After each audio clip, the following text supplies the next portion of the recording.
menguap bilang apa? Nah, itu ya. Ini Nabi yang bilang ya, makanya nggak usah menguap. Saya sepanjang sejarah saya belajar ya, seminar, training, kajian, itu saya nggak pernah nguap. Serius. Ya. Tanya sama AA. Saya sama AA udah belasan tahun. Tanya sama guru saya juga, Dr. Yusuf Siddiq, 4,5 tahun saya belajar. Ya, tiap subuh. Pernah nggak saya nguap? Nggak ada. Kalau muka saya capek ada, kalau nguap nggak ada. Ya, kalau capek saya sering. Tapi nguap-nguap nggak ada. Ya. Jadi kalau hati kita di situ, pikiran kita di situ, nggak ngantuk, nggak nguap. Yang bikin ngantuk itu apa? Badan di situ, pikiran nggak di situ, hati nggak di situ. Itu bikin capek, bikin nguap itu. Sip ya? Sip. Dan penelitian juga menunjukkan kalau sering nguap itu berarti terjadi gangguan pada tekanan darah ya dan seterusnya. Jadi udahlah ada setan, penyakitan lagi, ya. Jadi nggak usah lah ya. Siap belajar? Siap belajar? Oke, satu berapa kali? Oke, 1, 3. Oke, lanjut lagi ya. Kita buka. Jadi kita ini dari SD sampai kuliah, tenang aja ya, nggak usah dicatat, di ini aja ya, di santai aja, didengar aja. Kalau penting banget nanti difoto ya. Karena ini kekuatan telinga itu luar biasa. Makanya semua kitab suci ketika turun pertama kali tidak pernah ditulis, hanya dibacakan, diperdengarkan. Ya, jadi kekuatan telinga itu luar biasa. Makanya dalam janin sekalipun itu calon bayi sudah bisa belajar, sudah bisa menerima input melalui apa? Mata belum bisa, telinga udah bisa. Jadi kekuatan telinga itu luar biasa. Makanya makhluk namanya manusia, 3 yang diciptakan pertama kali salah satunya pendengaran. Nah sekarang kita latihan bagaimana mengoptimalkan pendengaran kita. Sip ya? Oke. Kalau video-video sebelah nggak usah lah, ini udah direkam semua. Nanti besok tinggal lihat aja di YouTube. Ya, apalagi handphone murah gitu, itu direkam percuma aja ya. Dilihat tuh kabur gitu ya. Jadi orang lain tahu juga handphone kita murah gitu kan, jadi nggak usah lah ya. Jadi mending fokus aja sudah. Besok pagi nonton YouTube-nya bagus sudah. Kalau handphonenya mahal juga jangan sombong, udah simpan aja sudah handphonenya ya. Oke, jadi kita belajar dulu tentang otak kiri, otak kanan. Otak apa? Jadi kita ini dari SD sampai kuliah yang biasa itu otak kirinya. Otak apa? Kanannya kurang. Ada apa dengan kanan? Nah sekarang kita lihat dulu yang kiri. Kalau kiri itu yang hitung-hitung, matematis, analisa, teknis, nah itu biasanya otak kiri. Kanan itu biasanya fleksibel. Biasanya apa? Dan tidak harus urut. Jadi ciri fleksibel itu apa? Tidak harus urut. Tidak harus apa? Kalau orang kiri maunya urut-urut. Mau buka bengkel harus jadi montir dulu. Mau buka restoran harus jadi koki dulu. Ya. Mau buka salon harus jadi bencong dulu gitu. Nah, jadi urut-urut gitu. Kalau kanan nggak harus urut.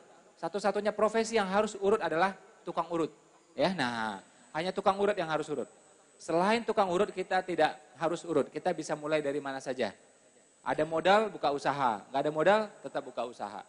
Punya pengalaman, nggak punya pengalaman, tetap buka bengkel. Ya, saya buka TK, ya sekarang alhamdulillah sudah 70-an cabang Indonesia, dari Aceh sampai Papua. Itu saya buka TK juga sebelum saya punya anak. Jadi tidak harus. Kalau orang punya anak dulu buka TK, silakan. Belum punya anak pun buka TK aja, nggak apa-apa. Nanti belajarnya sambil jalan, it's okay. Jadi tidak harus juga pengalaman dulu, baru mulai, nggak harus. Sekarang saya mau tanya, siapa yang sudah nikah coba? Sudah nikah?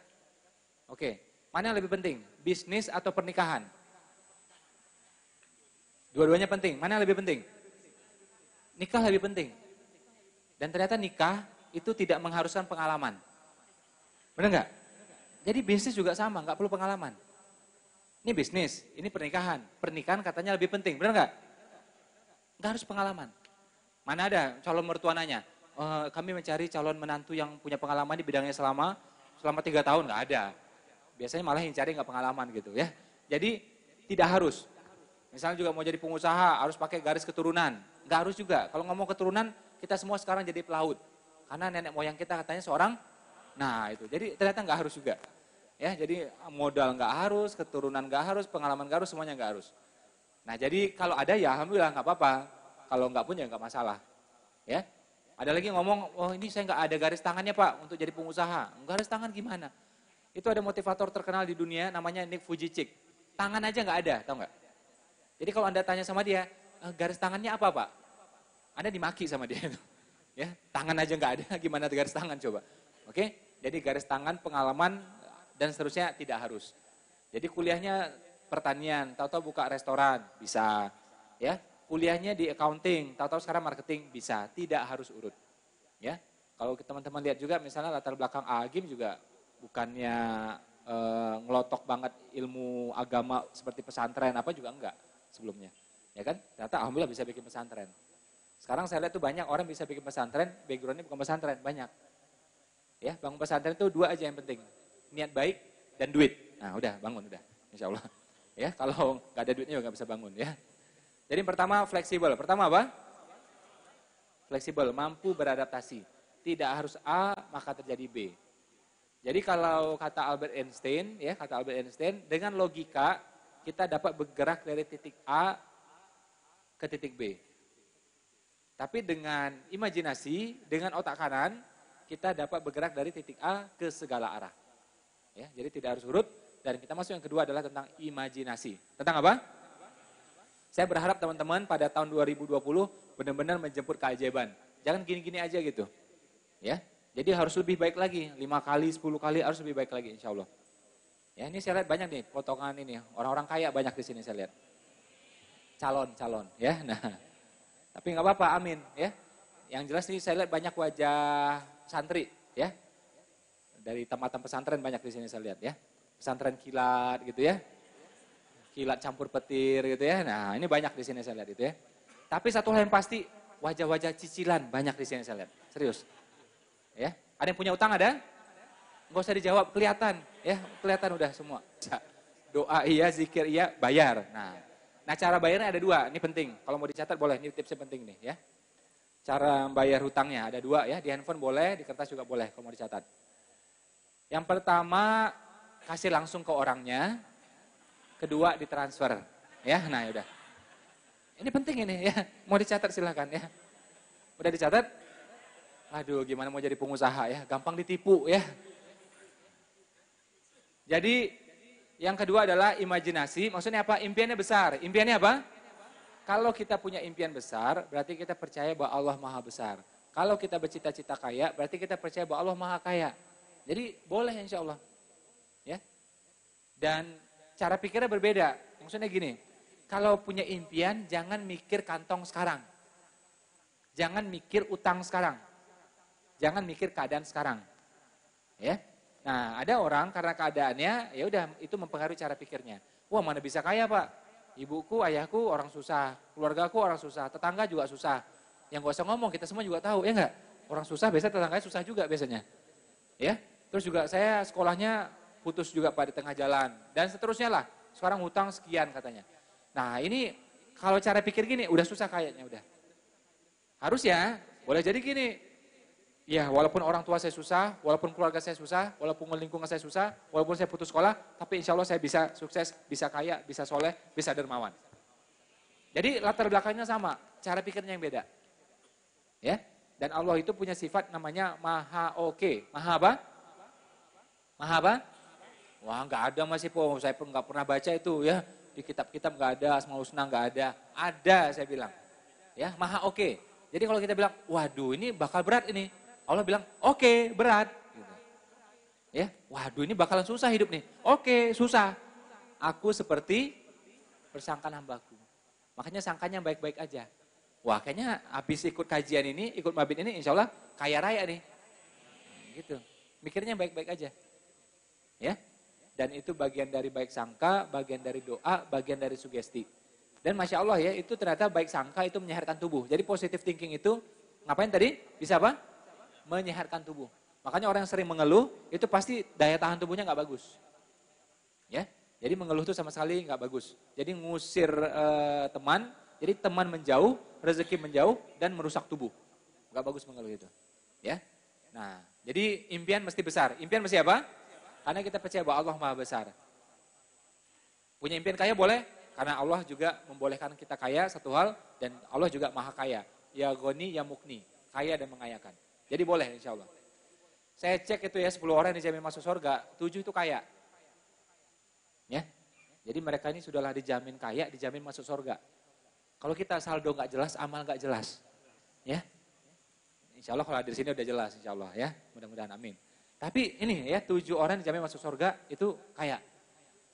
Nabi kita, Nabi Muhammad, itu jadi pengusaha 25 tahun. Jadi Nabi hanya 23 tahun. Jadi pengusaha dulu 25 tahun, kemudian baru jadi Nabi. Makanya teman-teman di sini kalau sudah 25 tahun jadi pengusaha, bisa jadi, saya enak aja jadi Nabi.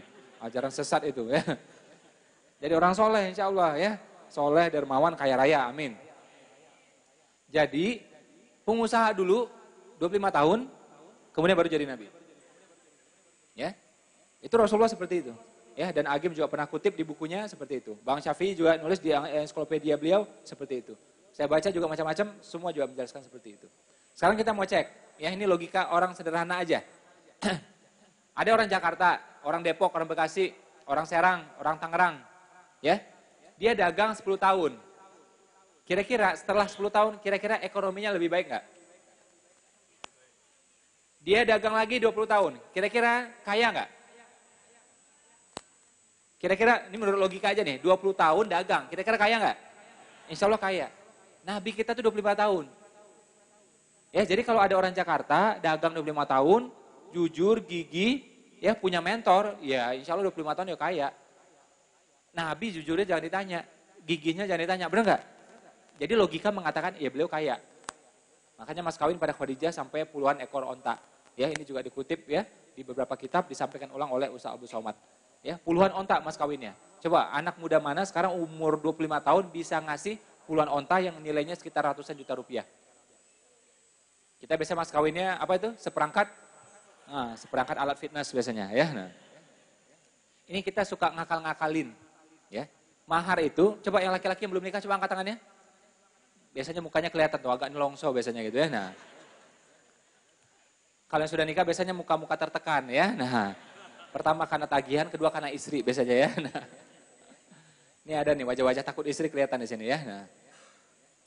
Jadi gini ya, mahar itu, definisi mahar itu adalah harta. Apa? Buka kitab sama, buka Google sama, buka Wikipedia sama. Mahar itu harta. Sama orang Indonesia diganti-ganti. Sajadah lah, inilah semuanya. Bukan yang nggak boleh kasih sajadah, tapi hendaknya harta beneran. Makanya orang zaman dulu udah benar, ngasih sawah, ladang, kebun, ya sapi, kerbau. Kayak saya pergi ke NTT itu kambing atau kerbau ini kasih. Pokoknya apa yang bernilai menurut masyarakat tersebut. Ya. Nah zaman sekarang ini diakal-akalin.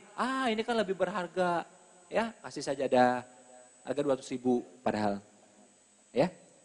Kasih lagi mushaf Al-Qur'an harga 200.000. Bukan yang nggak boleh kasih, boleh kasih, tapi hendaknya mahar itu ya mahar beneran. Nah, didampingi dengan mushaf boleh, dampingin sajadah juga boleh. Makanya belum nikah niatkan ngasih mahar yang terbaik buat calon istrinya. Ya. Yang wanita, hadis Nabi mengatakan sebaik-baik wanita yang ringan maharnya. Itu hadis buat wanita. Hadis buat laki-laki, berikan mahar yang terbaik. Saya baca di hadis Bukhari. Mas kawinnya Nabi kepada Aisyah 500 dirham. 500 dirham, sekitar 40 juta rupiah. Ya. Khadijah puluhan onta.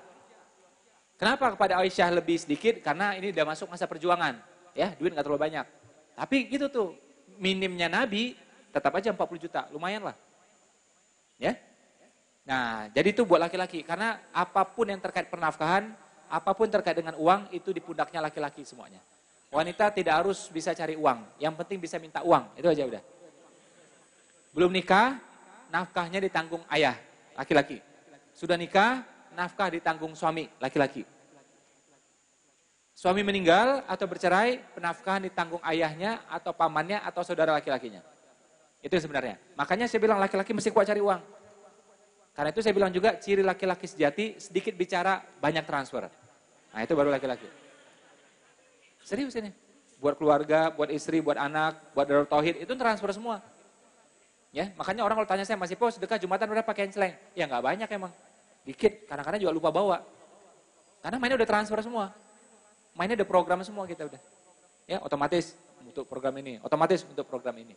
Ya, jadi mesti ya yang namanya laki-laki itu mesti kencang cari duit. Kenapa? Menafkahi istrimu, anak perempuanmu. Punya anak laki-laki, kita nih ya, nanti punya anak laki-laki. Itu dinafkahi sampai di akhir balik sebenarnya. Ini banyak yang nggak ngerti dalil. Nikah aja, hidup nggak ngerti apa. Ya. Anak laki-laki dinafkahi sampai akhir balik. Setelah itu udah, kayak orang barat tuh, udah suruh cari sendiri. Yang sebenarnya, Anda mau bantu boleh, tapi kewajiban udah nggak ada. Kalau anak perempuan sampai dia nikah. Jadi kalau akhir balik yang laki-laki 14 tahun mungkin, 15 tahun. Kalau perempuan bisa 2 kali lipat. Mungkin dia nikah di usia 28 tahun. Nah, itu harus dibiayai terus tuh sama ayahnya itu. Ya, makanya laki-laki mesti kuat cari uangnya. Buat siapa? Buat istrinya, buat anaknya, ya, terutama anak perempuannya, buat ibunya. Ya, sama juga kalau Anda sudah nikah, hendaknya Anda bantu mertua dan seterusnya. Gimana dengan tetangga? Anda lagi tuh. Gimana dengan Darut Tauhid dan lembaga lainnya? Anda lagi tuh, laki-laki semuanya. Makanya kesimpulan saya dari itu semua, ciri laki-laki sejati sedikit bicara, banyak transfer. Mungkin ada wanita yang matre, ya, tapi banyak juga laki-laki yang nggak ngerti tanggung jawabnya. Bahwa penafkahan itu memang di pundaknya dia, emang dia diminta duit, gitu. Saya alhamdulillah istri nggak pernah minta duit sama saya, karena ATM udah sama dia semuanya. ATM, kartu-kartu udah sama dia semuanya. Ya, bahkan password saya untuk ke WA, password saya untuk Instagram, Facebook, email, istri yang tahu semuanya. Dia yang catat semuanya. Kalau saya malu Pak. Ya, jadi kalau kayak sekarang nih, dikasih duit berapa nih di kantong? Nah, inilah uang hari ini ya, alhamdulillah. Dompet nggak bawa, semua saya nggak bawa. Ya, jadi laki-laki yang penting itu cari duit. Sip ya? Jadi jangan lagi muka-muka susah, jangan. Kalau Anda susah, kasihan istri. Ya. Oh, tapi kan emang nasibnya kayak gini Pak. Oke, nggak apa-apa. Tapi jangan lama-lama. Niatkan untuk apa? Jangan lama-lama. Oh, saya cari wanita Pak yang siap diajak hidup susah. Udah susah ngajak-ngajak lagi coba. Muke gile lu. Coba, yang punya anak perempuan coba angkat tangan. Yang punya anak perempuan coba angkat tangan. Mau nggak suatu hari nanti ada laki-laki ya yang mau ngelamar bilang, saya mau ajak putri Bapak hidup susah Pak. Mau nggak kira-kira? Ada yang mau nggak kira-kira? Langsung kita bilang, keluar kau, keluar. Ya. Nikah itu niatnya untuk membahagiakan. Kalau ternyata di pernikahan kita susah, ya jalani sama-sama. Tapi niatnya membahagiakan. Makanya niatnya apa? Menafkahi, membahagiakan. Gitu ya? Jangan lagi bilang, saya cari calon istri Pak yang siap diajak hidup susah. Ini ngawur nih orang coba. Ya. Ada lagi yang, wah saya tuh kalau jualan emang gak bisa Pak, bisnis emang gak bisa Pak. Ya, saya kalau jualan itu, aduh saya gak kuat loh Pak. Dia bilang. Bisnis itu saya gak kuat juga. Dia bilang. Jualan gak kuat, miskin 10 tahun kuat coba. Aneh gak ini? Aneh kan coba. Saya bilang coba bisnis, 2 tahun bisnis insya Allah sudah ada perubahan. Dia bilang gak kuat. Aneh gak? Aneh. Selama ini miskin 10 tahun, punya pengalaman yang mendalam di bidang itu, kuat-kuat aja ternyata coba. Ini kan aneh menurut saya ini. Ya, nah jadi diubah tuh cara pikirnya. Laki-laki sejati sanggup hidup susah, tapi laki-laki sejati terhadap keluarganya tidak mau kasih penghidupan yang susah. Pegang omongan saya. Anda hujan-hujan kayak gini sanggup, naik motor sanggup, pakai mantel juga sanggup, pakai jaket juga sanggup, kehujanan pun Anda sanggup, tinggal di kos-kosan juga Anda sanggup. Tapi istrimu sanggup nggak? Anakmu yang masih 4 tahun umurnya sanggup nggak? Ibumu yang usia udah 60 tahun sanggup nggak? Kalaupun mereka sanggup, hatimu sanggup nggak coba? Nah, berusaha kasih penafkahan yang lebih baik lagi. Dari kantong kita, dari keringat kita. Paham laki-laki nih? Paham kan laki-laki? Nah, yang merasa laki-laki, ya kalau ragu-ragu dengan laki-lakinya ya udah nggak usah jawab, nggak apa-apa. Ya. Jadi kalau ada, ya di Indonesia kan cuma ada 2 ya, laki-laki dan perempuan ya, nggak ada yang lain. Ya, karena saya baca tuh ya di buku anak saya tentang Pancasila, itu salah satu poinnya, ya kan ada simbol-simbol dalam Pancasila, termasuk juga kenapa ada yang ininya jumlahnya sekian, jumlah sekian, termasuk juga ada yang bentuknya gini. Nah itu menunjukkan di Indonesia cuma ada 2, laki-laki dan perempuan, gak ada yang lain. Ya, jadi kalau ada yang lain itu tidak berhak tinggal di Indonesia. Ya, cari tempat lain aja. Ya, di luar angkasa misalnya gitu kan, atau di bawah tanah gitu, nah udah. Pokok di Indonesia udah nggak bisa udah. Karena melanggar ya ketentuan yang ada di butir-butir Pancasila. Ya, kalau Islam ya jangan ditanya sudah. Ya, jadi mesti punya impian yang besar. Impian yang apa? Nah itu baru buat keluarga kita. Belum lagi keluarga besar, benar nggak? Dan Nabi bilang nggak boleh tidur nyaman kalau 40 tetangga kita di sekitar kita nggak bisa makan. Nggak boleh kita makan enak kalau 40 orang di sekitar kita, 40 rumah di sekitar kita nggak bisa makan. Nggak boleh kita tidur nyenyak kalau 40 rumah di sekitar kita nggak bisa tidur karena kelaparan. Nah tanggung jawab siapa? Laki-laki lagi tuh. Masya Allah coba. Ya, jadi sampai tetangga lapar pun 40 rumah itu tanggung jawab Anda itu, laki-laki semuanya. Makanya laki-laki sama perempuan beda. Perempuan kalau mau masuk surga, syaratnya apa? Ya udah nikah. Sholat wajib loh. Tadi Anda qobliyah, ba'diyah itu tidak menjadi syarat untuk masuk surga. Sholat aja, sholat wajib 5. Apalagi? Sholat 1, kemudian apa? Puasa. Itu pun juga puasa yang wajib aja, Ramadan. Puasa Kamis enggak? Puasa Senin enggak? Tapi hati-hati loh, ada yang puasa Senin Kamis itu sampai masuk rumah sakit. Hampir meninggal. Kenapa? Puasanya Senin bukannya Kamis. Wah itu bahaya itu. Jadi pastikan kalau Senin bukan juga Senin gitu ya. Jadi puasa Senin Kamis, nggak ngerti dia kan, langsung praktek gitu kan. Hati-hati, makanya perlu ilmu itu ya, sebelum beramal. Nah, jadi tadi apa syarat laki, kalau perempuan, bedanya dengan laki-laki tadi? Kalau perempuan masuk surga syaratnya apa tadi? Sholat 1, itu pun sholat wajib. Puasa, itu pun puasa wajib. Yang ketiga, taat sama suami. Kalaupun ada tambahan, dia menjaga dirinya. Ya, nah itu. Cuma 3 syaratnya. Laki-laki, syaratnya banyak. Terus kalau perempuan ditanya, terus kamu zakat gimana? Tergantung suami. Kalau dia bayar, ya sudah. Kalau enggak, dia tanggung jawab, selesai. Haji gimana? Kalau diajak suami. Kalau enggak, dia tanggung jawab, selesai. Ya, berjuang jihad gitu gimana? Ya suami. Beres. Ya. Bahkan belajar ke sini pun perempuan enggak harus sebenarnya. Lah katanya wajib Pak nuntut ilmu. Suaminya yang belajar, nanti suaminya ngajarin ke istrinya. Itu yang sebenarnya. Ya. Jadi apa-apa tuh laki-laki semuanya. Perempuan tahu beres saja sebenarnya. Ya. Nah, ini bapak-bapak yang ngajak istrinya bilang, nyesel gue datang ke sini sama ibu ini. Tapi emang kayak gitu, kan yang benar harus disampaikan, benar nggak? Harus disampaikan. Masa saya diam aja coba. Sekarang saya lihat tuh 25% rumah tangga banyak yang nggak ngerti ya, banyak suami nggak ngerti soal tanggung jawab seperti ini. Jadi sering ngandelin duit istrinya, itu yang nggak benar. Ilmu dari mana coba?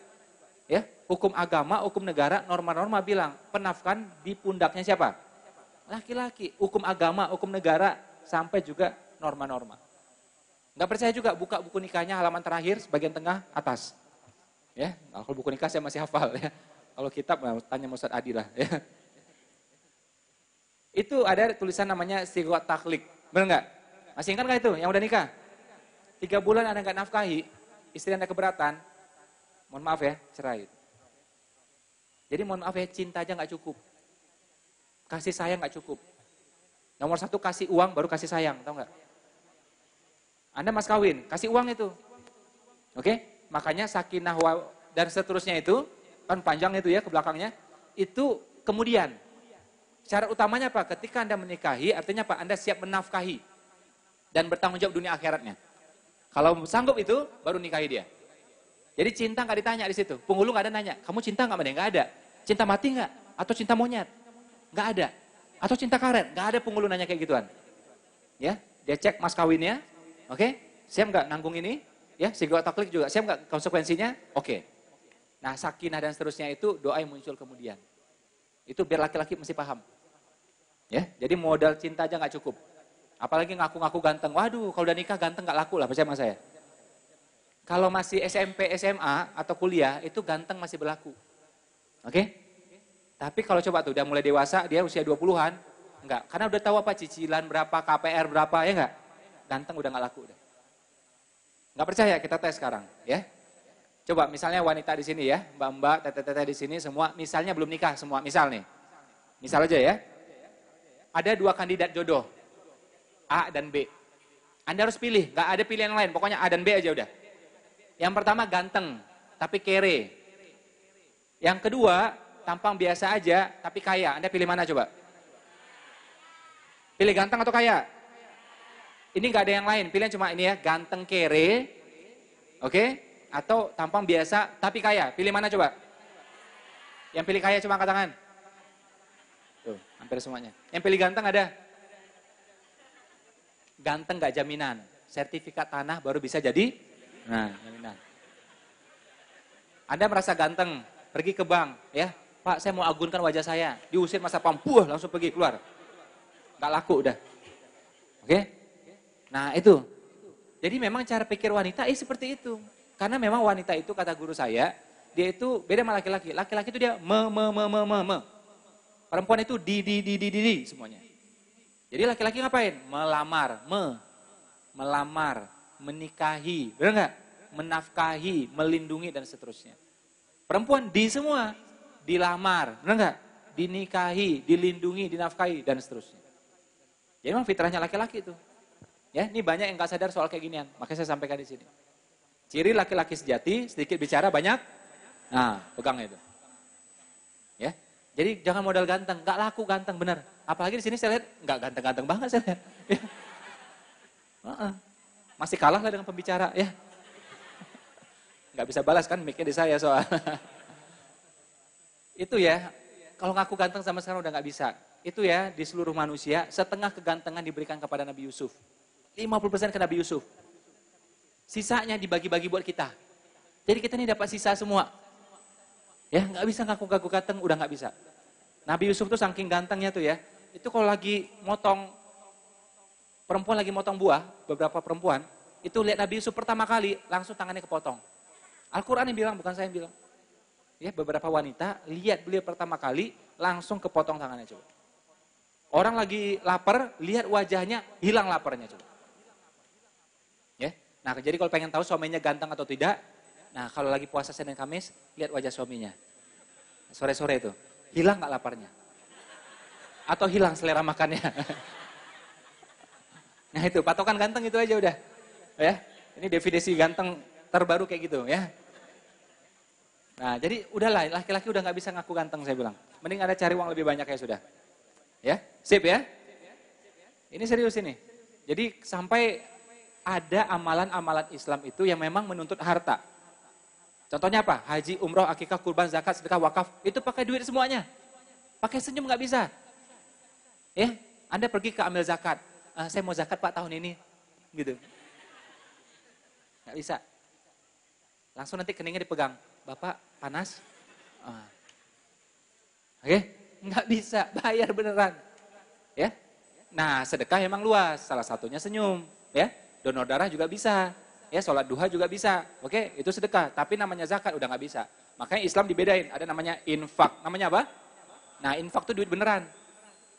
Ya, jadi rumus kaya itu ya, pengelolaan uang salah satunya adalah 3I. Nih, boleh dicatat nih, penting nih, 3I. I yang pertama, ya, jadi begitu terima income, ya, terima income, kemudian apa? Infak. Jabain? Infak. Terus apa lagi? Invest. Ya, diinvestasi pada bisnisnya, ya, atau Anda beli properti, Anda beli emas, terserah. Pokoknya invest ya sudah. Ya, putar di bisnis sendiri juga itu namanya invest. Ya, jadi masuk nih yang pertama income, kemudian jadi apa tadi? Infak, keluarin, ya. Kemudian invest, ya. Yang berikutnya adalah insaf. Maksudnya apa? Tobati, insafi hal-hal yang sifatnya konsumtif. Yang bikin kita nggak bisa kaya apa? Konsumtifnya itu. Nah ini penyakitnya pada wanita biasanya nih. Itu wanita manapun saya lihat ya, entah miskin, entah kaya, entah soleha, entah tidak. Pasti hobi shopping semuanya. Betul Pak, betul? Oh enggak Pak, saya cuma di topet doang. Oh ya sama itu. Ya, ke mall kan enggak topet, iya sama aja itu. Bukalapak, iya sama aja itu. Makanya doa wanita modern itu salah satunya, ya Allah mudah-mudahan barangnya nyampe sebelum suamiku nyampe. Ya Allah, nah itu doanya sekarang. Malu sama suaminya soalnya dia. Saya itu ya kalau jalan tuh kadang sama ibu sama mertua juga kan. Ayah saya udah nggak ada, udah meninggal. Sama istri juga. Saya bilang tuh, ntar ya, tunggu sebentar, mau ke toilet, saya bilang. Begitu saya keluar dari toilet, udah berpencar mereka bertiga itu biasanya itu. Ya, dan susah dilacak lagi biasanya itu. Ya, jadi memang fitrahnya wanita saya lihat semua itu sama. Kalau yang miskin belinya yang murah-murah, ikat rambut lah, inilah, pokoknya kecil-kecil yang murah-murah. Pokoknya shopping aja udah. Ya. Nah, kalau udah kaya ya jangan ditanya. Kalau yang soleha sama juga, dia belinya kerudung, ada yang biru elektrik, ada yang hijau toska, macam-macam warna semuanya. Kalau laki-laki taunya cuma hijau aja udah. Dia hijau bisa 5 variannya. Coba 5 hijau, apa aja yang hijau itu coba? Hah? Toska, hijau muda, apa lagi? 12 mereka sebutkan coba, bukan 5. Dan mereka bukan nyebut itu aib, malah bangga itu coba itu. Nah itu yang mesti diinsafi. Boleh nggak shopping? Boleh, namanya buat keluarga, rumah tangga silahkan aja. Tapi selain itu udah cut aja. Dan kalau bisa terselesaikan dengan 70.000, ngapain pakai 120.000? Itu aja prinsipnya. Ya, jadi silakan shopping nggak apa-apa, tapi buat rumah tangga, buat keluarga. Sip ya? Kalau nggak bocor terus. Jadi banyak investnya, oke? Tapi nggak diinsafi, ini bocor juga semuanya. Jadi dua-duanya masih jalan ini. Sip ya? Nah, jadi kalau kita bagi tugas, ini tugasnya sebenarnya mencari. Sana tugasnya mengelola. Ini sebanyak-banyaknya, itu sehemat-hematnya. Walaupun dua-duanya melakukan. Tapi kalau mau ngomong bagi tugas, nah itu poinnya sebenarnya. Nah, boleh nggak wanita cari nafkah? Boleh, tapi hukumnya apa? Cuma mubah aja. Wajib tidak ada, sunnah juga tidak ada. Kalau mau juga suami mengizinkan, bisa jaga diri, silakan. Tapi wajibnya tidak ada. Dan tidak boleh diandelin. Kalau dia punya uang, ya haknya dia. Ya, jadi dia mau gunakan kemana, itu haknya dia. Gitu. Ya, nah Anda mesti, bahkan, ini mohon maaf ya, wanita kalau sudah nikah, dia nafkahi dirinya sendiri saja, suami tidak berupaya untuk itu saja sudah zalim. Ya, wanita kerja nih, dia nafkahi dirinya sendiri. Suami membiarkan itu, tidak berusaha menafkahi. Itu saja sudah zalim. Apalagi kalau dia bayar kemana-mana. Ya, nah jadi mesti paham ini. Jadi soal penafkahan diri kita satu hal, kedua soal amal-amal, memang ada amal yang menuntut harta. Tadi apa aja tadi yang menuntut harta? Haji, umroh, akikah, kurban, zakat, sedekah, wakaf. Itu. Oke? Wakaf coba, Masya Allah itu. Wakaf itu apa? Apa yang bisa diwakafkan?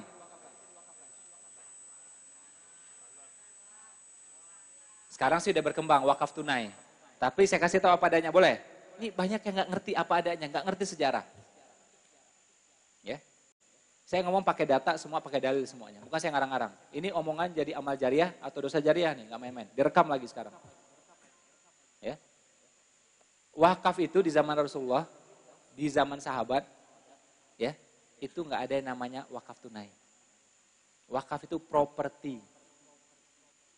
Sekarang kalau kita bokek bin kere, gimana caranya bisa wakaf properti? Coba, saya mau tanya, gimana caranya? Coba. Ya, tapi kok ada Pak Ustadz? Oh, ya memang boleh, saya juga wakaf tunai juga. Ya, tapi itu adalah fikih yang muncul kemudian. Ijtihad ulama kemudian. Di zaman Rasulullah sahabat tidak ada, properti semuanya. Makanya hadis tentang wakaf, buka kitab manapun, tanya amil manapun, Anda googling kemanapun, pasti ketemu hadis yang pertama itu, ketika Umar menemukan kebun, konsultasi sama Rasulullah. Nabi bilang, tahan, nah itulah wakaf pertama. Atau hadis yang lain, apa itu? Utsman yang membeli mata air. Kebun, mata air. Apa itu? Properti lah. Ya. Sekarang saya mau tanya, bagaimana kita bisa berwakaf kalau bokek duitnya? Coba. Itu adalah isyarat bahwa kita kuat finansial sebenarnya. Masuk akal nggak sampai di sini? Masuk akal nggak sampai di sini? Bagaimana mungkin perintah diturunkan ya kalau kita tidak berkemampuan untuk itu? Ya. Itu wakaf. Zakat lagi. Coba cek Al-Qur'an. Ada zakat pekerjaan ada?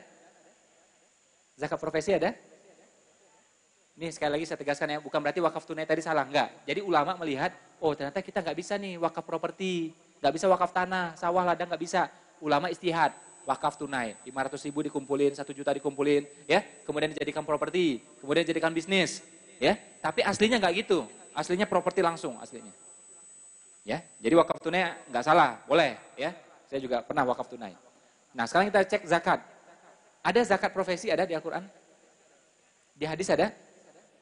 Kalau Al-Quran ngomongnya zakat apa? Perniagaan. Ya, hadis mengatakan 1/40 atau 2,5%. Artinya apa? Anda pengusaha. Artinya apa? Artinya apa? Kurang kencang. Artinya apa? Yang suaranya benar-benar keluar, saya doakan mudah-mudahan lancar rezekinya. Amin. Ya, minimal dapat fadilah nurut sama guru. Ya. Artinya Anda pengusaha, perniagaan, 2,5%. Bahasa hadisnya 1/40. Ada lagi, kalau Anda punya sawah, ladang, kebun, 10%. Al-Quran yang ngomong, 10%. Kalau pertambangan atau harta karun, 20%. Itu yang ada. 2,5, 10, 20. Yang 2,5 tadi apa? Pengusaha. Yang kedua apa tadi? Punya tanah, sawah, ladang, kebun. Berarti Allah berharap Anda jadi pengusaha, kalau enggak, tuan tanah. Yang ketiga, punya pertambangan. Masya Allah, kayanya gimana coba. Ya, cuma 3 itu. Nah, ternyata sepanjang perjalanan, ya, sejarah menunjukkan kita banyak yang mohon maaf, ya enggak punya usaha, boro-boro tambang. Paling punya tambang pas 17 Agustus, tarik tambang. Nah, ulama istihad lagi. Ya sudah, kita kasih namanya zakat profesi. Dipopulerkan oleh Syekh Yusuf Qaradawi. Alhamdulillah berapa tahun yang lalu saya ke rumahnya beliau, Syekh Yusuf Qaradawi, disambut sama beliau, dapat nasihat sama beliau. Ya, sempat sekian periode menjadi ketua ulama sedunia, Syekh Yusuf Qaradawi, dan beliau yang mempopulerkan zakat profesi. Ya, jadi itu kias yang muncul kemudian, istihad yang muncul kemudian. Kalau adanya yang pertama tadi apa? Pengusaha. Yang pertama apa tadi? Yang kedua apa? Tuan tanah. Yang ketiga apa? Tambang. Kaya kalau nggak kaya raya, terserah mau yang mana coba. Kayak gitu coba. Ya. Nah, jadi kalau kita misalnya belum mapan finansial nggak apa-apa, tapi niatkan, ikhtiarkan. Buat diri kita, buat keluarga besar kita, buat semuanya. Sip ya? Sip? Satu, tiga. Oke, boleh berdiri sebentar semua? Ya, madhab ke sana semua boleh? Madhab ke sana? Ya, berdiri sebentar. Silakan pijit teman di depannya ya. Sambil doa ya, sehat, kaya, lunas ya.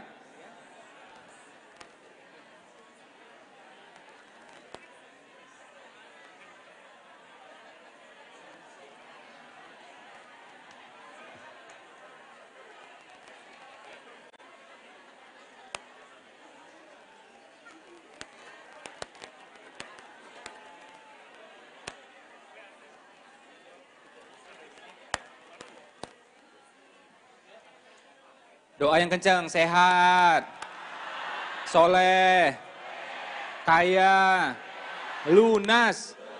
Oke, balik kanan. Pembalasan lebih kejam.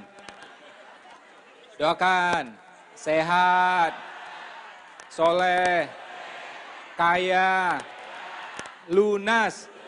Oke, sekarang pijit kepalanya pelan-pelan, kepalanya pelan-pelan. Ya. Nah, ini latihan buka usaha refleksi. Oke, bagian keningnya coba keningnya. Nah, di situ ada tambang minyak yang luar biasa ya. Oke, salaman. Bilang makasih ya.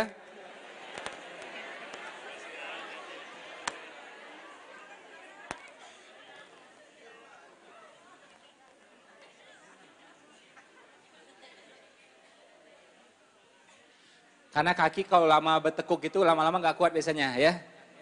Belum lagi yang asam urat. Wah, udah itu ya. Itu ternyata rendang ya itu bisa bikin turun asam urat. Turun dari mulut ke kaki biasanya ya. Nah, itu. Makanya coba minum propolis coba ya. Nah. Oke, sekarang kita lihat ya. Jadi ini bedanya kiri dan kanan. Ini kenapa orang susah mulai usaha, susah kayaknya karena cara pikirnya kiri biasanya. Kere biasanya gitu. Kanan, kaya tenan. Nah, biasanya gitu. Itu plesetan, jangan dimasukin hati ya. Nanti udah lili mana masih po? Bukan ya. Ini aja gitu.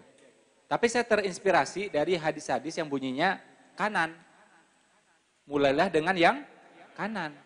Kok enggak kiri? Ya, yang masuk surga golongan kiri atau kanan? Kanan juga. Sekarang sebelah kanan saya yang mana nih?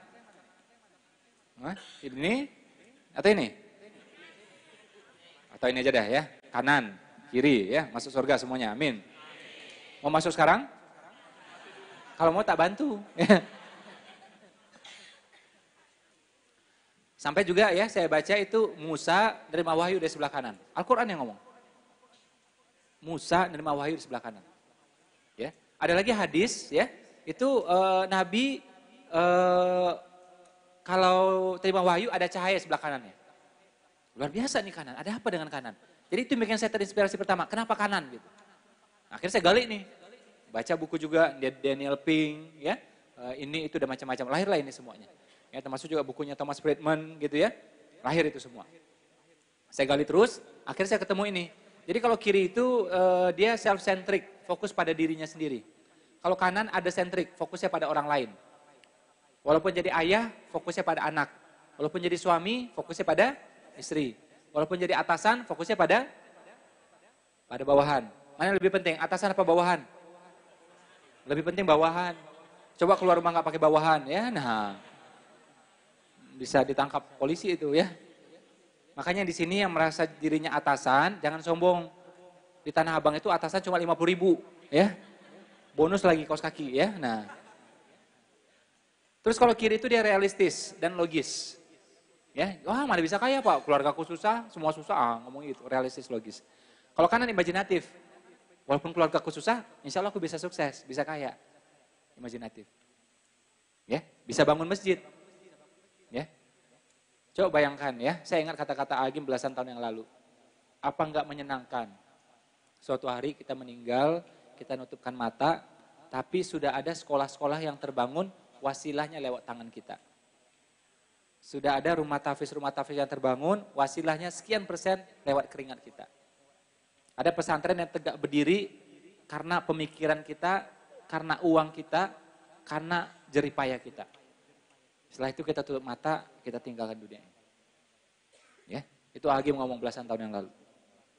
Saya pegang sampai sekarang. Ya. Dan itu memang perlu harta.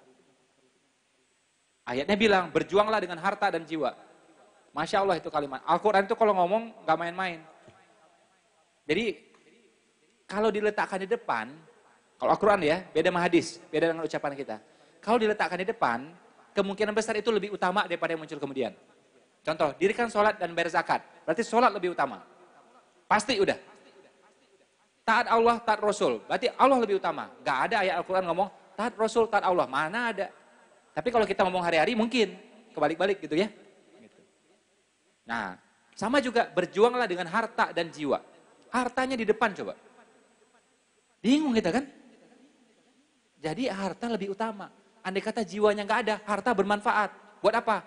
Waris, wakaf, wasiat. 3W. Jadi jiwa sudah meninggal, udah kembali ke Allah, oke? Hartanya masih terus bermanfaat 3W. Apa tadi 3W? Waris, wakaf, wasiat. Sampai seperti itu coba. Dan Islam sungguh-sungguh ngomong tentang harta. Ya, banyak banget ayatnya, hadisnya ngomong tentang harta. Bahkan kalau teman-teman bandingkan dengan kitab lain, Al-Quran paling banyak. Kalau masih mau tahu, saya udah bandingin soalnya. Makanya saya tahu, makanya saya ngomong. Ya. Nah, sampai seperti itu. Ya. Coba nih ya, ini logika bodoh-bodoh aja ya. Mohon maaf kalau tersinggung. Kalau tersinggung gak apa-apa. Salah sendiri ngapain kesini gitu ya. Nabi itu ya, kalau ngambil sesuatu aja nih ya, bisa ngambil sekali gitu. Atau megang sesuatu aja, sekali aja gitu. Ya. Atau ngapain aja, mungkin ngusap sesuatu juga misalnya. Ya. Atau ngapain aja. Ya, ngambil sesuatu, minum sesuatu, ya, mengembalikan pada sesuatu. Sekali saja. Itu menjadi patokan bagi kita seumur hidup, benar nggak? Bagi seluruh muslim, miliaran muslim sampai akhir zaman. Sekali aja padahal itu. Ya. Sekarang saya mau tanya, Nabi dagang berapa kali? Nabi dagang berapa kali? 25 tahun. Nggak terhitung kalinya berapa. Kenapa kita nggak belajar coba? Itu kan pesan yang sangat jelas menurut saya sudah. Nggak perlu tafsir unik-unik lagi udah. Nggak perlu tafsir aneh-aneh lagi sudah. 25 tahun dagang, apa lagi mau dipelajari coba? Jelas perintahnya udah buat kita. Ya. Dan kalau Anda dagang, yang perintah tadi bisa terlakukan semuanya. Apa itu? Haji, umroh, akikah, kurban, zakat, sedekah, wakaf bisa terlaksana semuanya. Ya, insya Allah dengan mudah. Betul apa betul omongan saya? Ini nggak ada yang berani ngomong kayak gini nih. Saya ngomong di sini. Tentang wakaf tadi juga, nggak ada yang jelasin kayak gitu. Saya jelasin di sini. Tentang zakat tadi, nggak ada yang jelasin, saya jelasin di sini. Biar sadar nih semuanya, biar bangkit semuanya. Dari masjid kita bangkit. Dari masjid kita bangkit. Ya. Nah, jadi banyak yang terlena, nggak ngerti soal kayak ginian. Sebagian lagi termakan dogmanya Snuk Huguronye. Snuk Huguronye di Aceh dulu, ya, dia datang ke Aceh, dia pelajari semuanya, sampai dia bikin buku namanya The Acehnes, orang-orang Aceh. Ada kalimat di bukunya dia bilang apa? Ya, wahai orang-orang Aceh, kusyuklah kalian beribadah di musola. Kebun-kebun urusan kami. Snuk Huguronye ini saking kebeletnya pengen menguasai Aceh, karena waktu itu nggak bisa dikuasai, sampai dia pergi ke Arab Saudi. Di sana dia bertemu dengan orang-orang Aceh yang berada di Jeddah. Dia belajar tentang Islam sungguh-sungguh. Ya, oh ini sebabnya kenapa orang Aceh nggak bisa dikalahkan. Nah sampai akhirnya dia munculkan buku itu, dia propagandakan, dan salah satu kalimatnya adalah, wahai orang-orang Aceh, kusyuklah kalian beribadah di musola, di masjid, kebun-kebun urusan kami, sawah ladang urusan kami coba. Itu yang ngomong Snuk Huguronye yang jelas-jelas pengen menghancurkan Aceh, pengen menghancurkan Nusantara. Tapi sekarang kita tanya, ada nggak muslim zaman sekarang yang cara pikir kayak gitu, ada nggak? Ada juga. Yang penting mah kita ibadah aja. Ya, di masjid aja, sholat aja, bisa ibadah udah cukup. Harta itu melalaikan semua, enggak semuanya. Akhirnya orang lain yang pegang. Kalau Nabi udah peringati, sebaik-baiknya harta berada di tangan orang beriman. Jadi kalau ente udah beriman, harusnya berharta. Hadis sahih nih. Sebaik-baiknya harta berada di tangan orang beriman. Agar apa? Orang beriman yang mengendalikan peradaban. Kalau di tangan mereka, mereka yang mengendalikan. Harusnya apa? Di tangan kita, satelit di tangan kita, pulau-pulau di tangan kita, satelit di tangan kita, ya, sport center di tangan kita, mall di tangan kita. Kalau mall di tangan kita, tiap lantai bisa ada musolanya, benar nggak? Kalau di tangan mereka, di basement, paling jauh, paling bau, paling pengap, paling sempit, itu musolanya. Anda nggak bisa protes, itu haknya mereka kok. Udah dibangun ya alhamdulillah, itu kan punyanya mereka. Yang salah kita, kenapa bukan kita yang bangun? Itu poinnya. Ya. Dan ayatnya bilang berjuanglah dengan harta dan jiwa. Jadi memang perlu harta beneran. Kalau enggak ya enggak bisa memang. Ya, jadi niatkan, ikhtiarkan, mesti ditanamkan kesadaran ini. Wah, itu kan artinya memperkaya diri, Pak. Bukan. Jadi saya punya prinsip kalau kaya itu adalah seperti apa? Konsumsi sekedarnya. Konsumsi apa? Produksi sebanyaknya. Jadi hasil mesti banyak. Ya, pabrik banyak, panti asuhan juga banyak. Gitu. Gudang besar, ya, rumah tahfiz juga besar, gitu. Nah, itu namanya produksi. Ya, muslim mesti aktif, mesti produktif. Ya, jadi konsumsi apa tadi? Sekedarnya, produksi sebesarnya. Selisihnya distribusi seluas-luasnya. Jadi karena konsumsinya dikit, produksinya besar, pasti ada selisih, benar nggak? Nah, itulah namanya buat infak, sedekah, wakaf dan seterusnya. Produksi sebesar-besarnya, konsumsi sekedarnya, ya, selisihnya distribusi seluas-luasnya. Itu kaya. Ya. Nah, tapi kalau nggak ada selisihnya, repot juga. Termasuk juga misalnya nih, kita produksi udah banyak nih, cari duit kencang, tapi insafnya kurang, uangnya bocor lagi. Nah, selisihnya pasti tipis. Nggak bisa bagi-bagi akhirnya. Ya, jadi kita cari hartanya itu secukupnya buat kita. Punya kendaraan, ya sudah. Ya, setelah apa lagi? Udah, balikin lagi. Keluar. Ya, program A boleh, program B, semuanya silakan. Sip ya? Masih mau susah? Kalau mau saya doakan nggak apa-apa. Apapun doanya saya doakan, saya aminkan. Ya. Tapi kalau memang pengen keajaiban, pengen rezeki lebih baik, saya bantu doakan. Amin. 2020 nasib lebih baik insya Allah. Ya. Coba, kalau kita yang pegang TV semuanya, kita bisa propagandakan ya tahun barunya itu, ya tahun baru kita. Kita gencarin TV. Ini kan kebalap semua kita, benar nggak? Karena TV-nya bukan punya kita. Akhirnya kita berusaha mengimbangi. Jadi kayak ngimbangin doang, bukan kita yang mendominasi. Itu bedanya. Ya. Coba bayangkan ya, ini kita hitung matematika, bodoh-bodoh aja. Muslim di dunia ini ada berapa jumlahnya? 1,4 miliar. Penduduk dunia 7 miliar. Penduduk dunia berapa? Muslim berapa? 1,4. Yahudi berapa? Yahudi 14 sampai 15 juta sedunia. Tapi karena mereka sangat kaya, mereka mengendalikan media, mengendalikan Amerika, mengendalikan Kongres, ya, berpengaruh di Eropa dan seterusnya. Akhirnya Eropa, Amerika mengendalikan dunia. Ya. Itu tidak akan bisa terjadi kalau mereka nggak punya harta. Hanya bisa terjadi karena mereka punya hartanya dan banyak. Salah mereka? Nggak salah mereka, itu haknya mereka, benar nggak? Allah izinkan persaingan bebas. Yang salah kita. Kenapa kalah bersaing? Ya, memang Allah mengizinkan persaingan bebas. Sip?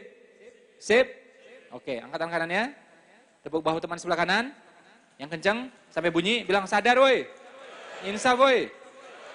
Oke, angkatan kirinya, tepukan lebih keras, bilang sudah sadar, sudah insaf. Nah.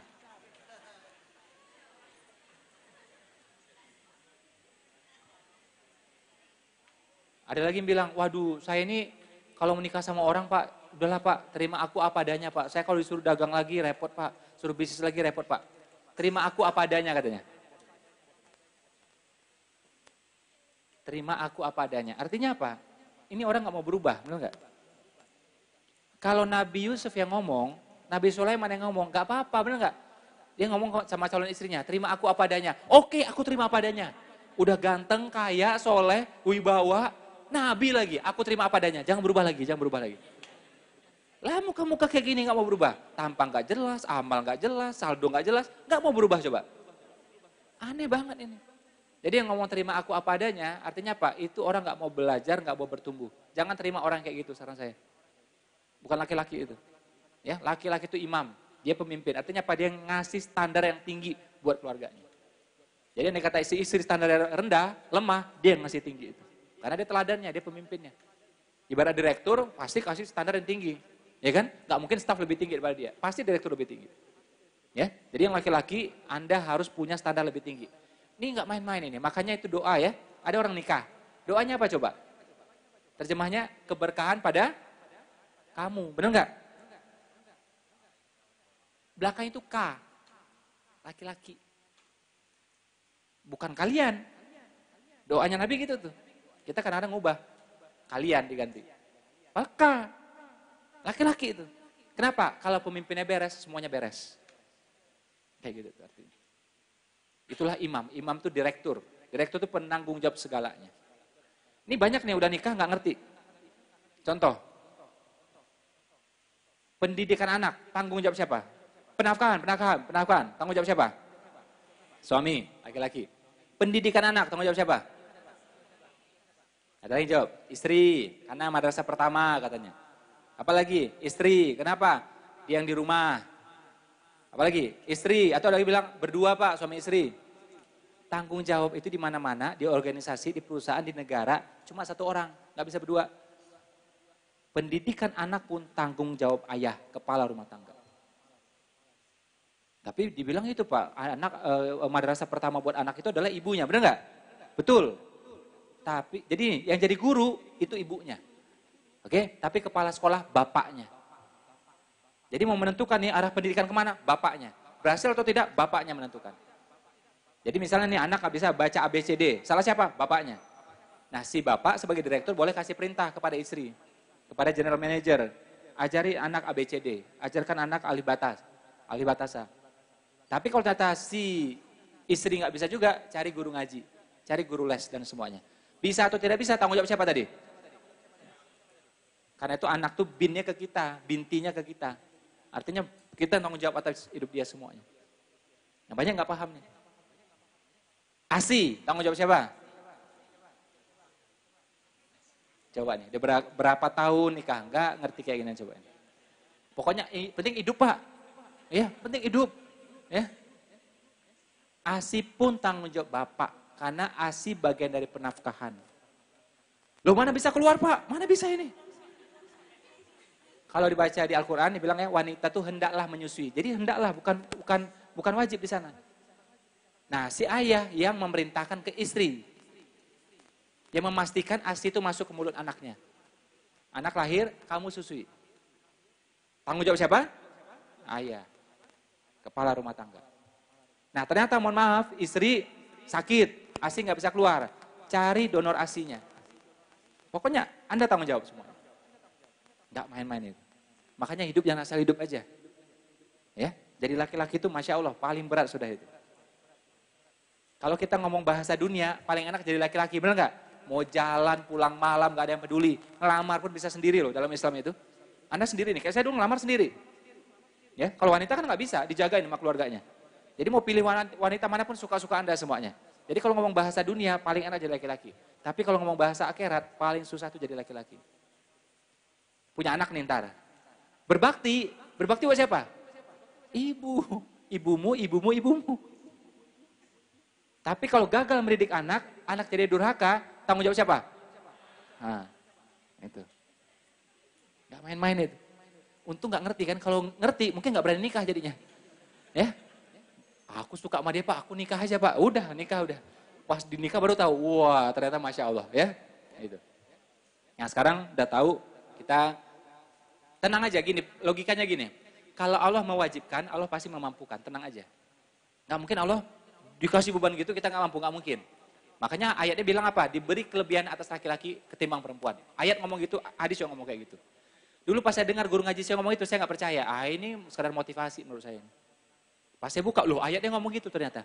Jadi memang laki-laki diberi kelebihan. Makanya seluruh nabi, ada nggak yang selain laki-laki? Pasti laki-laki. bencong pun juga nggak ada, ya kan? Yang gemulai pun nggak ada. Saya belum pernah baca seorang nabi gemulai gitu, nggak ada juga. Nabi laki-laki, seluruh pemimpin negara hampir semuanya juga laki-laki. Sip ya? Apa tadi ciri laki-laki sejati? Sedikit bicara, banyak transfer. Loh, jangan salah, menafkahi keluarga itu pahalanya lebih besar daripada sedekah. Benar nggak? Pahala lebih besar daripada sedekah. Ya. Lanjut? Kurang kencang lanjut? Oke, saya ajarkan sedikit ya tentang bisnis ya. Ini simpel-simpel aja ya.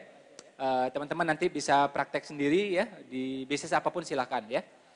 Jadi misalnya nih ya, pabrik. Yang punya pabrik pengusaha nggak kira-kira? Pengusaha. Ya. Yang impor, pengusaha nggak? Yang jadi dealer, pengusaha nggak? Jadi, termasuk juga yang punya showroom, yang punya macam-macam. Ini pengusaha semua. Jadi, yang namanya pengusaha tidak harus produksi. Ya, cukup apa? Moving, memindahkan barang. Setiap kali moving, ada uangnya. Money in moving. Itu pengusaha. Sebagian kita mungkin jadi agent, jadi reseller, benar nggak? Ada yang bilang, itu bukan usaha itu. Itu usaha. Dan saya pelajari lagi. Ternyata Nabi tidak melakukan produksi. Nabi cuma ini nih, memindahkan. Kira-kira Nabi nih, Nabi bisa nggak produksi? Ya bisa lah, masa nggak bisa? Belah bulan aja bisa. Ya, ayat yang ngomong itu. Nabi membelah bulan. Apalagi cuma produksi. Tapi kenapa Nabi tidak melakukannya? Salah satu hikmahnya, ini pesan buat kita. Kamu kalau mau usaha, tidak harus produksi. Produksi itu berat, kosnya besar, pengalamannya banyak, resikonya juga besar. Nah sudah ada batik yang bagus di luar sana, kamu beli sama dia, kamu ambil sama dia, kamu jual. Pakai merek dia boleh, merek sendiri juga boleh. Ada jilbab yang bagus di sana, ya sudah kamu ambil sama dia. Kerjasama boleh, atau beli putus sama dia juga boleh. Jual, pakai merek sendiri, atau pakai merek dia. Ya, atau suplemen, ambil dari dia, kita jual lagi, silahkan. Nah dengan cara ini semua orang bisa mulai, benar nggak? Hari Senin langsung mulai usaha. Tapi kalau Anda harus bikin pabriknya, beli mesinnya, ini panjang ceritanya. Ya. Nah jadi mulai ya saran saya dari menjual. Nabi yang saya tahu, ya guru-guru saya mengajarkan, Nabi melakukan menjual atau menjualkan. Cuma itu. Saya belum pernah baca hadisnya, sejarahnya Nabi memproduksi sesuatu. Ini pesan buat kita, biar cepat mulai usahanya. Ya, ini kebanyakan orang apa-apa mau bikin. Anda sewa, ya, Anda mau bikin kafe, Anda sewa tempat, sewa 6 bulan, berapa uangnya? Iya kalau untung, kalau nggak sewa mau dibayar dari mana coba? Dijebretin di depan, nabungnya berapa tahun coba kayak gituan. Beli lagi mesinnya, ya, mesin untuk yang bikin kopi gitu, berapa puluhan juta nilainya coba. Gaji karyawan, tiap bulan dibayar, karyawan 2, listrik air berapa, jadi untung belum tentu, uangnya jebret semuanya. Tapi kalau Anda ngambil barang dari sini, Anda jualkan ke sini, semua orang bisa. Beli putus boleh, ya, atau pakai jaminan juga boleh. Ya, oke, aku belum bayar, ini jaminannya, aku bawa, aku jual dulu. Boleh juga, terserah. Semua kita bisa mulai. Ya. Jadi sekali lagi bagi teman-teman yang misal uang terbatas, saran saya jangan main di produksi. Anda langsung menjual dan menjualkan aja. Ya. Saya berani mengatakan Nabi Muhammad itu semacam reseller. Saya yang pertama ngomongnya. Ya. Jadi karena saya melihat beliau tidak pernah melakukan produksi. Sip ya? Jadi simpel aja ya, simpel aja. Oke, satu lagi tentang usaha. Ya. Boleh buka lagi? Nah ini saya kasih berapa tips ya, mau difoto juga silahkan. Buat pemula. Pemula maksud saya mohon maaf teman-teman yang uangnya terbatas, pengalamannya terbatas. Ya. Kalau uangnya ada banyak nggak apa-apa, langgar ini is okay. Tapi kalau uangnya terbatas, baiknya ikutin ini. Jangan produksi, jangan habiskan waktu di operasional. Jadi apa? Habiskan di marketing, penjualan. Terus apa lagi? Cari barang yang tidak mudah rusak, tidak mudah busuk. Namanya unperishable. Kita ini pemula. Kalau barang mudah rusak, mudah busuk, nanti 2 hari nggak laku, kan repot, bener nggak? Kita pemula, belum tentu laku loh. Kalau bisa 6 bulan nggak terjual, masih aman. 1 tahun nggak terjual, masih aman. Karena barangnya tahan lama. Nah istilah itu adalah unperishable. Juga tidak mudah rusak. Terus apalagi mudah dikirim, deliverable. Ya. Ada orang buka misalnya, rumah makan, buka kafe, buka bengkel. Itu barang kan nggak bisa dikirim antar kota, benar nggak? Tapi kalau Anda misalnya tadi, saya bilang, punya bisnisnya itu baju gitu kan, atau misalnya suplemen ya, atau skincare, itu kan bisa dikirim seluruh Indonesia, benar nggak? Langsung pasarnya nasional. Jadi kita yang pemula ini kebantu banget, karena langsung ada cash flow. Terus cari barang, jangan kompromi, cari yang high quality. Nilai 8, nilai 9. Kalau nilai 6, Anda yang capek ngomong. Capek ngomong, orang beli. Capek ngomong, orang beli. Ya. Atau Anda punya budget yang besar. Baru bisa terjual tuh barang. Ini contoh ya, mohon maaf. Ada burger, ya saya nggak usah sebut mereknya, terkenal banget di seluruh dunia. Penjualannya booming banget. Sampai sekarang masih ada, umur udah puluhan tahun. Pertanyaan saya, burgernya enak nggak itu kira-kira? Jujur aja saya ngomong, gak enak. Ya. Tapi kenapa paling laku sedunia? Karena dia punya budget marketing yang luar biasa besarnya. Dia bisa paksa orang untuk beli. Anak-anak bisa ngantri di sana. Apalagi ada mainan-mainan semuanya. Ya, dia punya budget yang luar biasa besarnya. Jadi diubah di sini, bukan di sini sama dia. Akhirnya orang beli. Sekarang pertanyaannya, kita punya budget nggak? Nah, makanya saran saya memang barangnya mesti bagus beneran. Nilai 8, nilai 9. Jadi kita nggak capek ngomongnya.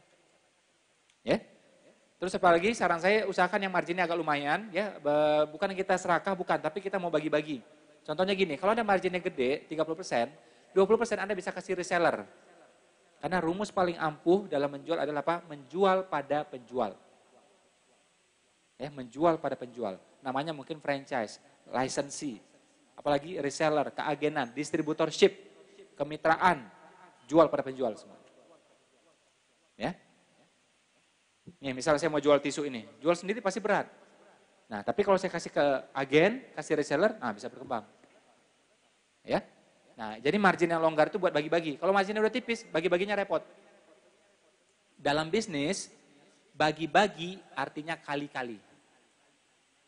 Coba diulang, apa tadi? Bagi-bagi artinya apa? Jadi setiap kali kita bagikan dalam bisnis, itu artinya makin gede, kali-kali artinya. Ya, dan itu prinsip uang paling dasar. Makanya kalau kita sedekah, kita bagikan, itu juga membesar nilainya. 700 kali, 1000 kali, 1.000.000 kali juga bisa. Ya. Nah, terus juga cari barang, ini sekali lagi buat pemula, yang high repetition. Kalau bisa tiap minggu orang beli. Kalau enggak tiap bulan orang beli. Contoh Anda pemula, jual furniture. Bagus? Bagus. Halal? Halal. Tapi begitu customer puas, belinya kapan lagi dia? 8 tahun lagi. Anda kan sebagai pemula ngap, ya enggak? Kalau bisa dia tiap bulan beli. Nah, jadi kalau jual kuliner, dia tiap bulan beli. Ya, atau misal tiap minggu dia beli. Ya, skincare, suplemen, ya, itu tiap bulan dia beli. Nah, ini bagi kita yang pemula. Ini tipsnya. Saya belasan tahun bina orang jadi pengusaha. Sampai di Korea 5 kali, di Jepang 5 kali, di Amerika 2 kali saya ke sana. Ya, di Inggris barusan bulan lalu. Jerman tahun yang lalu. Ya, kemana-mana saya ngisi. Sampai New Zealand, Oman, Kuwait, Qatar, Arab Saudi, Mesir. Ya, semua ya, saya lihat dinamikanya itu, ini saya akhirnya rumuskan. Ini cara paling sederhananya ini udah. Ya, kalau Anda penuhi ciri ini, aman Anda sebagai pengusaha yang pemula. Ya, tapi kalau duitnya udah banyak, udah lupain aja omongan saya nggak apa-apa. Terserah aja. Sip ya? Oke, silakan difoto dulu, biar ini, difoto boleh.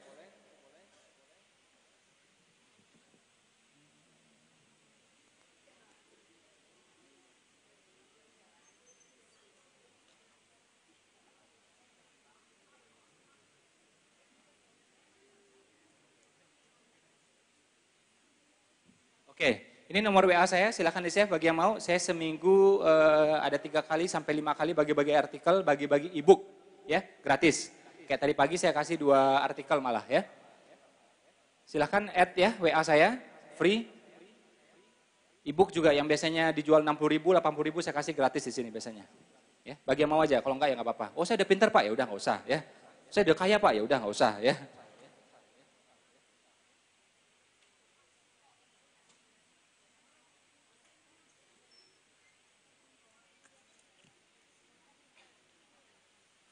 Ya, di save aja nggak apa-apa, jangan di foto ntar lupa lagi. Save aja, saya kasih waktu.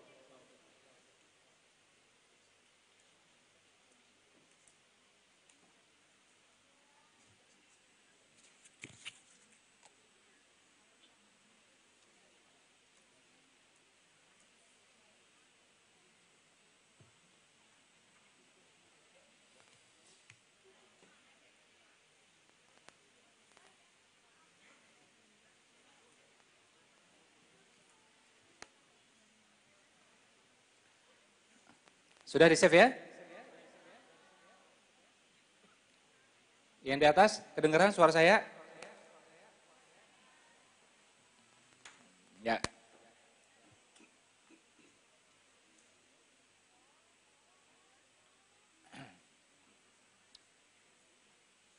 Oke, boleh kita lanjut lagi, boleh? Buka lagi.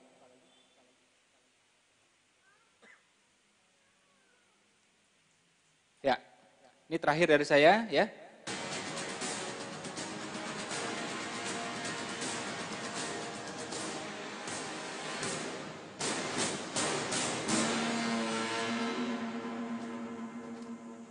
Jadi ya, ini terakhir ya. Terakhir bukan berarti yang paling nggak penting, justru ini yang paling penting ya. Last but not least, apa itu?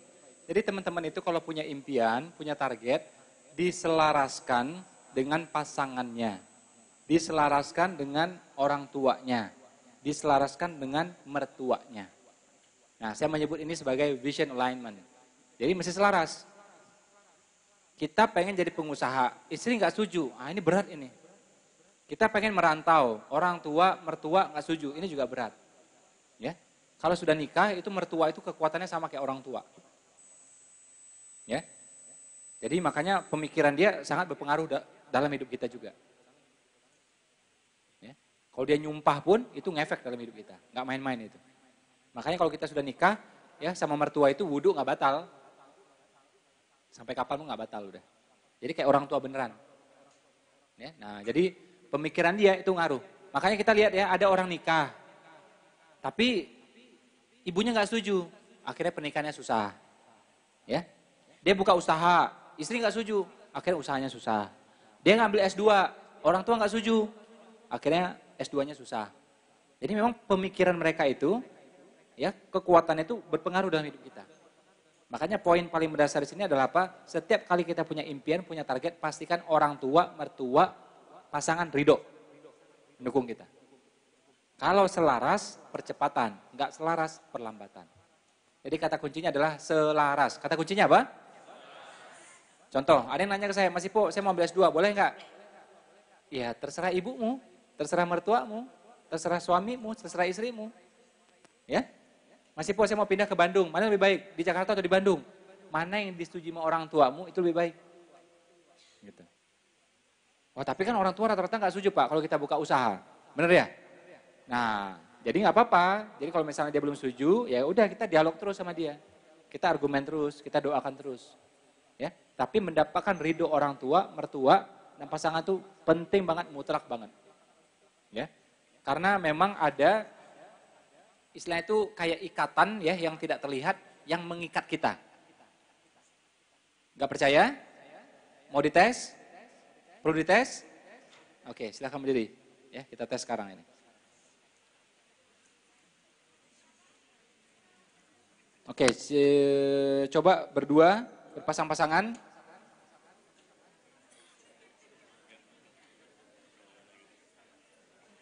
Hadap-hadapan. Ya, hadap-hadapan, tentukan siapa yang A, siapa yang B ya. Ya, salaman, hadap-hadapan, jangan dilepas. Ya, salaman, jangan dilepas. Oke, kita akan sweet 3 kali. Berapa kali? Nah, sweet 3 kali ya. Sweet yang jempol, telunjuk, kelingking itu loh. Ya, terserah mau yang mana duluan. Oke? Kalau telunjuk ketemu kelingking, yang menang mana? Telunjuk. Kalau jempol ketemu kelingking, yang menang mana? Woi, masa kecilnya bahagia. Oke, kita akan sweet 3 kali. Berapa kali? Oke, kita mulai. Tolong sweet dengan cepat ya. Tolong sweet dengan cepat. Kita mulai sekarang. 3 kali, yuk.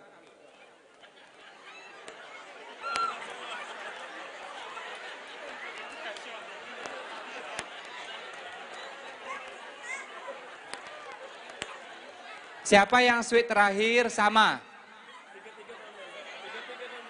Oke, yang sweet terakhir sama coba angkat tangan. Tuh, yang sama dikit dah. Nih, coba angkat tangan benar-benar. Coba, yang sama, coba. Nggak sampai 10% ini yang sama. Ya, coba sekarang kita lihat ke sekeliling kita nih. Lihat nih sekarang, lihat dengan mata kalian semua sama-sama. Ya, yang sama nih ya. Sekitar 10% nih. Oke, sekarang kita salaman lagi. Oke, salaman, jangan dilepas. Tutup matanya semua. Pejamkan mata, pejamkan mata. Tarik nafas. Oke, istighfar dalam hati. Oke, dalam hati ikuti kata-kata saya. Ya, dalam hati ikuti kata-kata saya. Kami ingin jari kami sama. Ya, kami ingin jari kami sama. Dalam hati. Dalam hati saja. Tenang, mohon tenang. Kami ingin jari kami sama. Terus diulangi, makin dihayati. Kami ingin jari kami sama. Kami ingin jari kami sama. Makin diulangi, makin dihayati. Lebih dihayati. Lebih dihayati. Kami ingin jari kami sama. Kami ingin jari kami sama. Makin diulangi, makin dihayati. Kami ingin jari kami sama. Lebih dihayati. Oke, sekarang buka matanya.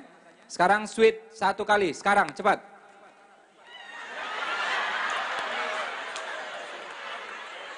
Oke, siapa yang sama? Coba angkat tangannya. Lihat ya. Sekarang yang sama bisa 60%, 70%. Takbir. Oke, silakan duduk.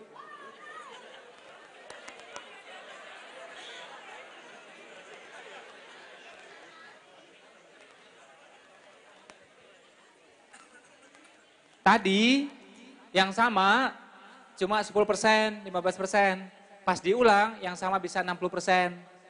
Kok bisa? Nah, ini penjelasannya penting. Ya, ini terkait rezeki, terkait impian. Perlu saya jelaskan?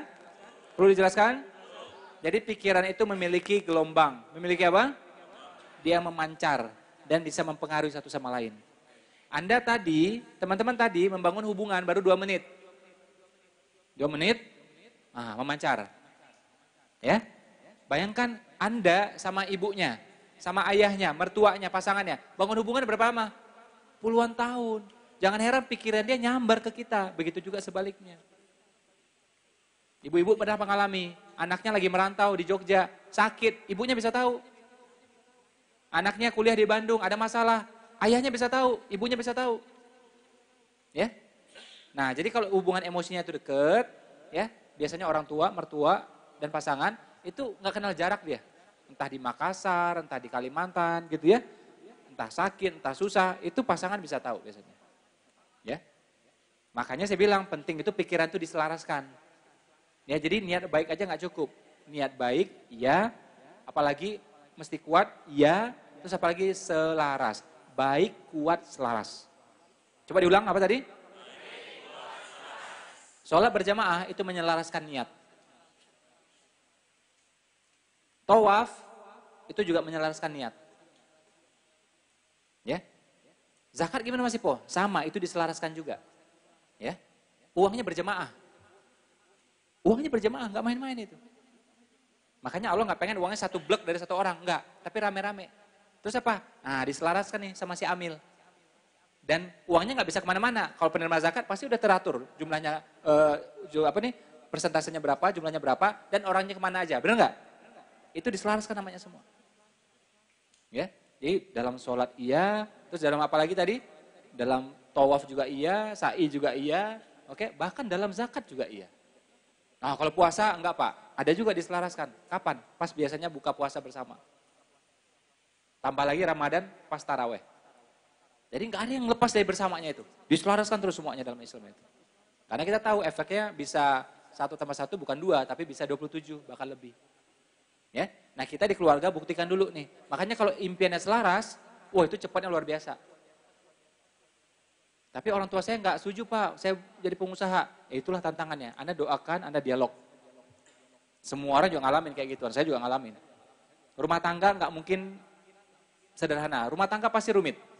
Kalau sederhana itu bukan rumah tangga, itu rumah makan. Nah, yang sederhana kan rumah makan, bukan rumah tangga. Ya, rumah tangga yang adem aja, adem, ayem, tentrem semua, itu cuma satu rumah tangga, Adam dan Hawa. Karena saat itu belum ada orang tua, belum ada mertua, belum ada tetangga. Oke, belum ada sosial media, belum ada lambe turah, ya. Nah, makanya aman semuanya. Tapi udah kemana-mana, udah masalah. Lahir aja anak, Nabi Adam punya anak, akhirnya masalah juga, bener nggak? Baru anak doang itu. Ya, belum ada tetangga macam-macam loh itu. Ya. Nah, jadi memang nggak mudah menyelaraskan itu. Tapi ingat ya, sesuatu yang tidak mudah, biasanya fadilahnya pasti besar. Ya, jadi kalau udah selaras, insya Allah nanti pasti percepatan. Sip ya? Oke, kita rangkum. Jadi tadi pakai pemikiran otak kanan, ya tidak harus surut. Ada modal, mulai. Nggak ada modal juga tetap mulai. Bisa. Cukup sedekah, nggak cukup juga sedekah. Mapan nikah, belum mapan juga nikah. Nah, jadi tidak harus urut. Yang harus urut siapa tadi? Tukang urut. Ya, nah, ini tukang urut. Oke, terus apa lagi tadi kita bahas? Tentang niat ya terhadap harta, niat terhadap kekayaan. Ya, jadi harta itu, ya tadi kita bagi dari 3. Pertama, produksi sebesar-besarnya, konsumsi sekedarnya. Selisihnya distribusi seluas-luasnya. Ya, jadi kalau belum kaya nggak apa-apa, niatkan untuk bisa seperti ini. Ya, produksi sebesar-besarnya, konsumsi sekedarnya, distribusi seluas-luasnya. Ya, apa aja fungsi harta? Haji, umroh, akikah, kurban, zakat, sedekah, wakaf. Berjuanglah dengan harta dan jiwa. Ayatnya ngomong gitu. Harta diletakkan di depan. Berjuanglah dengan harta dan jiwa. Andai kata jiwanya nggak ada, hartanya masih bisa bermanfaat. Buat apa? Buat 3W. Apa tadi 3W? Waris, wasiat, wakaf. Udah meninggal, jiwanya udah nggak ada, harta tetap bermanfaat. Ya. Nah, mulai usaha gimana? Saran saya, kalau pemula, mohon maaf, artinya duitnya terbatas, pengalaman terbatas, pakai ilmu tadi. Menjual aja, menjualkan aja. Jangan diproduksi.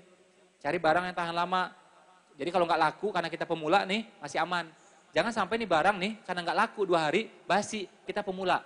Habis uang kita langsung. Atau cepat rusak, habis uang kita langsung. Atau modenya berlalu, habis uang kita. Kalau bisa setahun nggak laku, aman. Kita pemula soalnya. Ya, saya udah pertimbangkan faktor itu semuanya. Ya, udah membimbing belasan ribu orang soalnya selama ini. Ya, nah terus juga misalnya kita mau bisnis atau apapun impiannya, ya mungkin ambil S2 atau apapun, pastikan selaras. Pastikan apa? Selaras dengan siapa aja tadi? Orang tua, mertua, dan pasangan. Nah, ada suatu booster. Ada apa? Boosternya. Ya, sehingga apa yang kita mau ini lebih kedorong semuanya. Ilmu itu namanya sedekah. Kenapa sedekah itu sangat ngefek? Gini, sesuatu yang kita lakukan secara horizontal, itu balasannya cepat banget. Contoh, saya tampar orang, saya dibalas nggak kira-kira? Allah kasih saya dosa, dicatat dosa, benar nggak? Orang itu juga balas saya, benar nggak? Anda senyum ke orang, dibalas senyum nggak? Langsung, jadi ke orang tuh gitu. Saya sama Allah dikasih pahala, orang juga kasih senyum ke saya. Saya ucapkan, Assalamualaikum warahmatullahi wabarakatuh. Allah kasih saya pahala, insya Allah, teman-teman juga balas salam saya, benar nggak? Jadi yang horizontal tuh, cepet ya. Ya, jadi nah, dimensi horizontalnya pada sedekah itu besar sekali. Jadi kalau puasa, lebih banyak vertikalnya. Sholat lebih banyak vertikalnya. Tetap ada horizontal, tapi lebih banyak ke atasnya. Oke? Tapi kalau sedekah, itu horizontalnya besar sekali. Nah, sesuatu yang kita lakukan pada horizontal, itu dia cepatnya luar biasa. Kita ngasih 100 ribu. Buat apa? Buat panti asuhan. Buat apa? Buat masjid.